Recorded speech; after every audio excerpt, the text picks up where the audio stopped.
Hey, welcome back to the channel. My name is Conrad and this is ForgeSpace. This episode, we're back on the 944. I got the front wheels in, so that is super awesome. One thing I'm not sure of is, do we need a 25mm spacer in there for the offset? I believe we may be able to get away with no spacers in there at all, which would be perfect. So I'm gonna put the right one on with a spacer on it, and then put the left one on with no spacer, and then we're gonna put the one piece over the top of it, see what our fitment is to the edge of that fender well.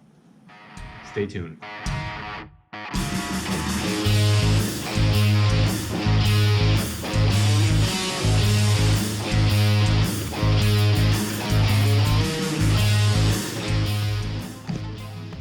All right, so on this side, like I said, we're gonna go ahead and put on our 25mm spacer. So 25 is pretty much 1 inch. So we're doing a 24mm offset and 25mm spacer. So we're gonna take and see what it does. So we're gonna see what it looks like. Just put it on there for now. And then on the driver's side, we're gonna put it on with no spacer and see how close we get to the fender well.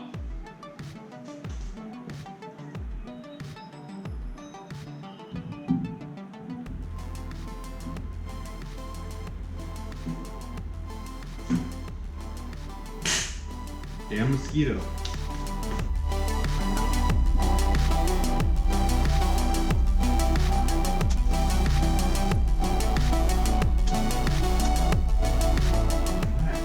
Go ahead and put the other one on. All right, put it on this side. We got to take the center cap off. So, got that off. And then I already took the center cap off the wheel. Just see what it fits like. And let's take a look.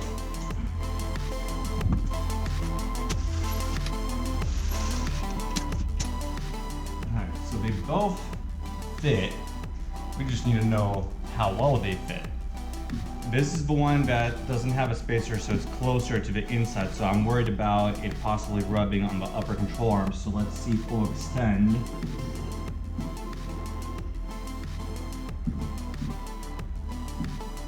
Oh, that is uncomfortably close on the edge right there.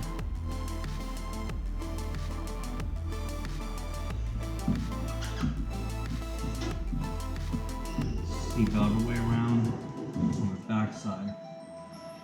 Backside's not so bad. Gets pretty damn uncomfortably close on the front end here. But that is with the suspension fully extended down. We're not running with the suspension fully extended down. It's actually going to be sitting up higher, so this is going to be down lower on the arc. So we should have good clearance. All right, so looks like you're good both ways, whether it has a spacer or no spacer.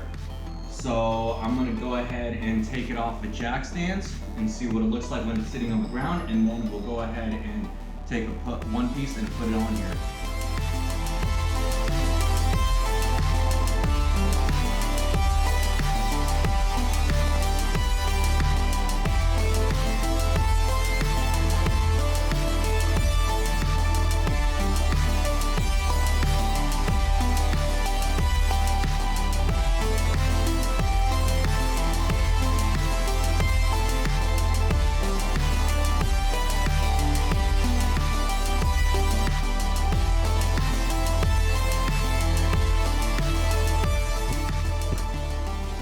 Right on, let's go ahead and look at this and see what the spacing looks like. So first, decide with the spacer on it.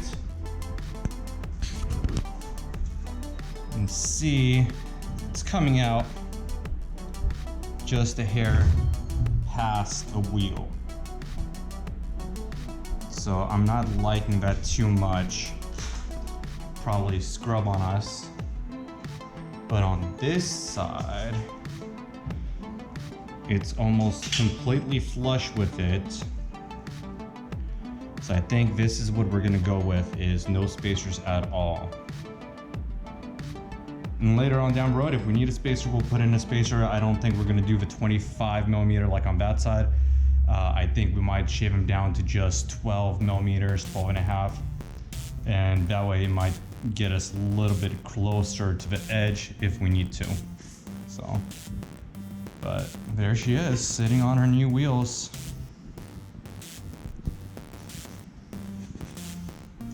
And then this is still, you can see how low this is sitting. This is gonna go up 1/2 inch, and the hood is also gonna come down just a little bit. Right now it's sitting on top of a turbo right over here, brake master over here. So we're still gonna have to make that scoop right here on the top to clearance it.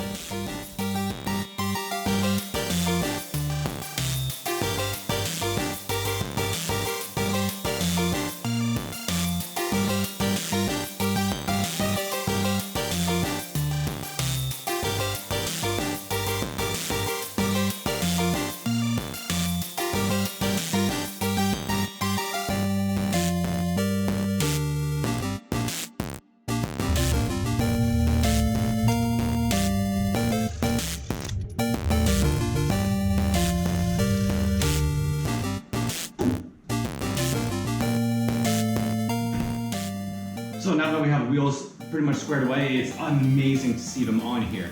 I am super jazzed about that. It's great to see it all sitting on the ground on its own without, you know, being up on the jack. So that's really cool.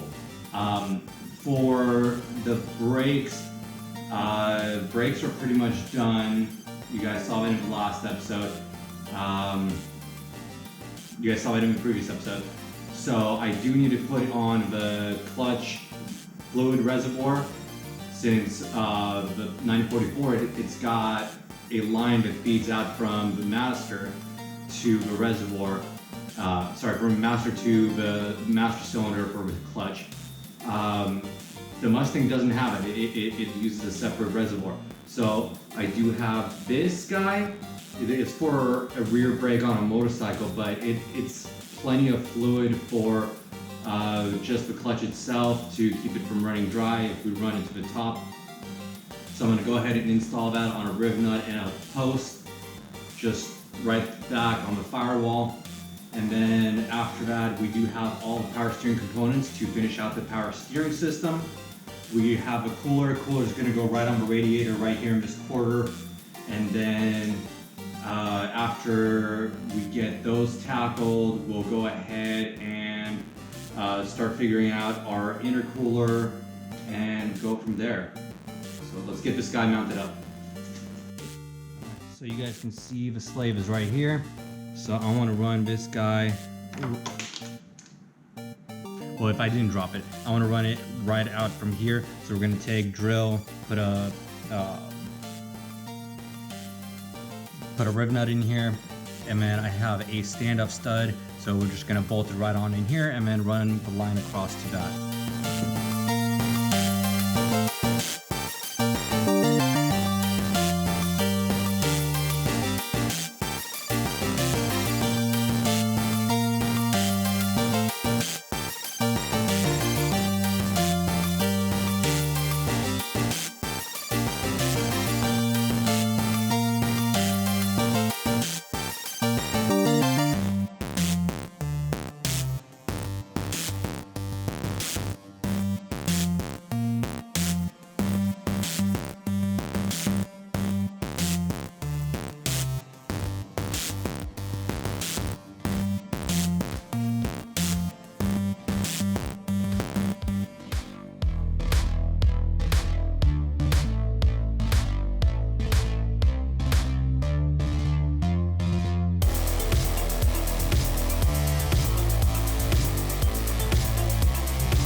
Next thing we have the return right here, which is the low pressure bleed off. So this is the post that was in there, and this is the AN fitting that came with the kit. There's a little bit of a problem here. And I don't know if you guys can see it on the camera because it might not be focusing. One's reverse threaded and one's regular threaded. So that's not gonna work. What I'm gonna do, I'm gonna cut this off, shave it down, and then cut this off right here. Cut off the threads, flatten them, get it completely flush, and then I'm gonna cut this guy right here behind the thread, behind the nut portion of it, and then weld it together. So let's go ahead and do that.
Get in here.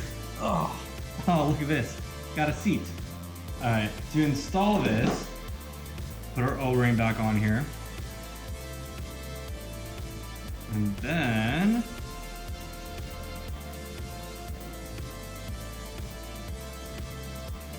reverse threaded all the way down until it seats. Just messes with your head, going against everything you've been taught. Counterclockwise, tightening down.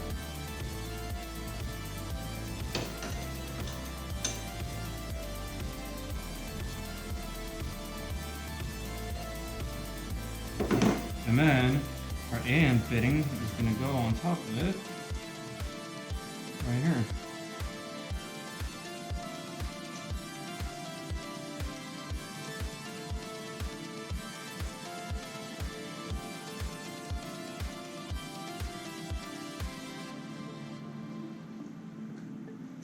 And then we'll take and bend it down just a little bit more to line up with these.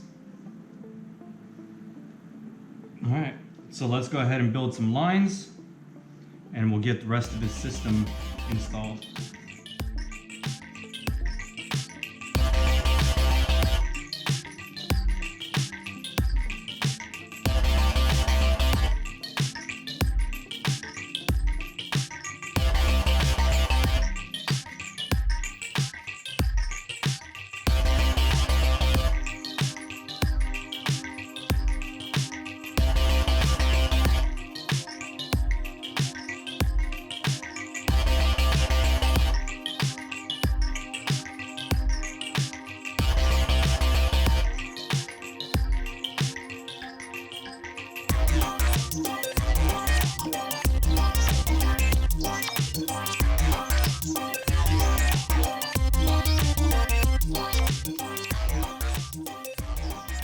Right on, so here we have our oil cooler.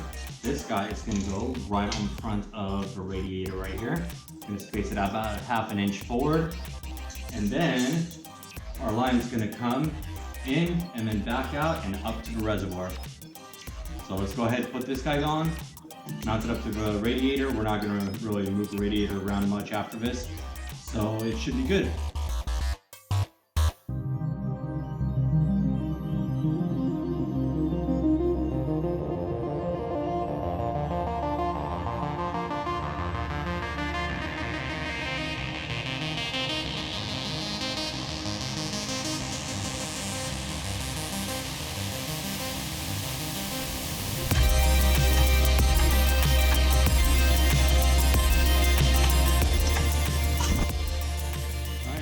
that all connected. Now let's go ahead and toss on our hose right here, and then a hose back to the reservoir.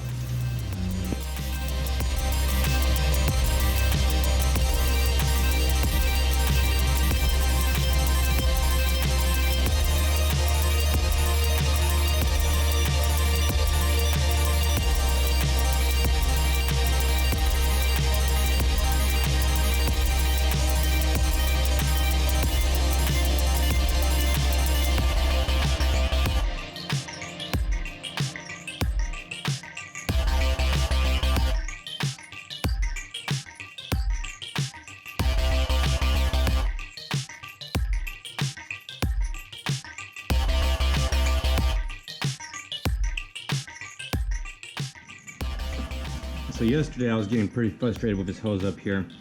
I had to take a break, took it off camera, and finished it up. Got it all clamped in there. So that one is all connected. It is all connected all the way up. And then connected our reservoir. So now we need to do a little mounting tab. We need to do a little mounting tab right up here to hold it in place. And then I did get a 5/8 line to connect it from here down to our pump.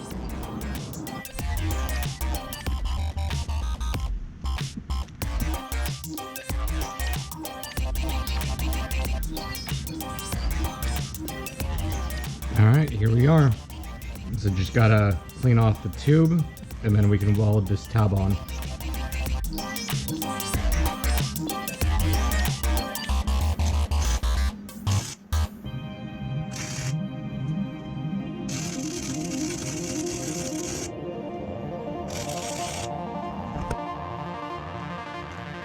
Yep, that's a porous weld, but it's just holding on the reservoir, so it's not structure critical.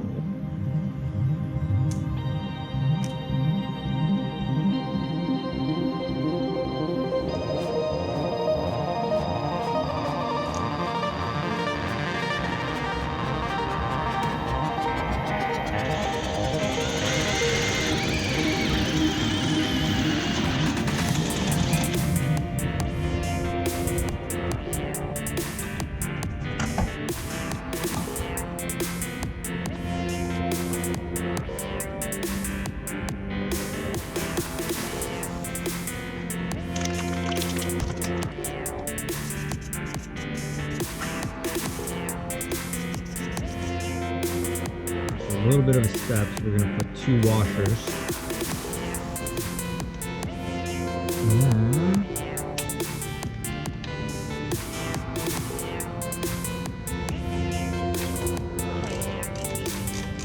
So now we just need to get our last hose on from here to up here.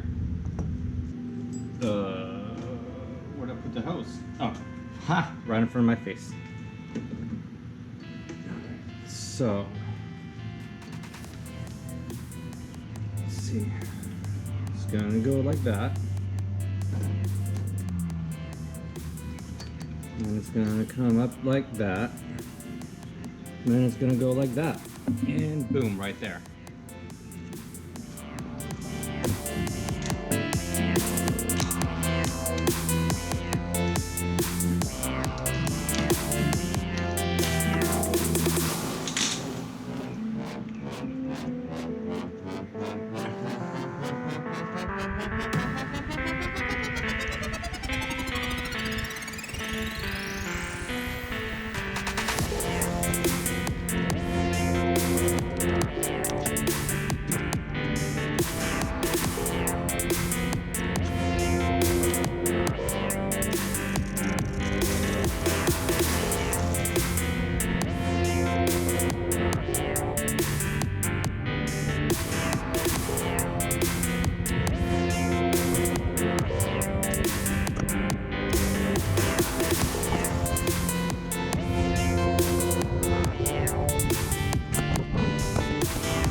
for a power steering system, it's completely done. Everything is buttoned up. We'll find out if it leaks when we get the engine started. Right now, it looks good. I'm sure I'm gonna need to add some more power steering fluid. So that's gonna be a wrap for this episode. If you like what you see, subscribe, hit a like, share it with a friend. If all else fails, I'll see you on the next episode next week.